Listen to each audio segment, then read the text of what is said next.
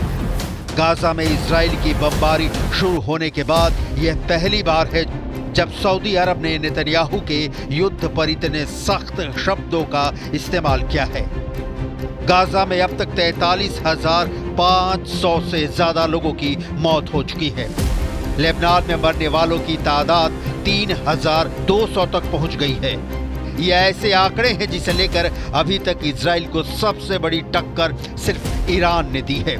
Netanyahu और Khamenei ने इस वक्त भी एक दूसरे के खिलाफ अपनी तलवार म्यान से बाहर निकाली हुई है, क्योंकि ईरान का जवाबी पलटवार कब होगा ये सिर्फ और सिर्फ ईरान के सर्वोच्च नेता अली खामनेई जानते हैं। लेकिन जब अमेरिका में डोनाल्ड ट्रंप के आने के बाद इजराइल को अरब देशों के साथ अब्राहम अकॉर्ड मजबूत होने की उम्मीद नजर आ रही थी, तब सऊदी अरब के क्राउन प्रिंस मोहम्मद बिन सलमान ने एक ऐसा अरब चक्र दिखाया है जिसमें नेतन्याहू घिरे हुए नजर आ रहे हैं। ये चक्रव्यूह इजराइल के खिलाफ अरब और इस्लामिक देशों का सबसे बड़ा चक्रव्यूह कहा जा रहा है, जो गाजा और लेबनान पर हो रही बमबारी का बदला लेना चाहता है। इसीलिए फिर वही सवाल कि क्या अरब और इस्लामिक देशों के इस चक्रव्यूह में नेतन्याहू और इजराइल की हार फाइनल है?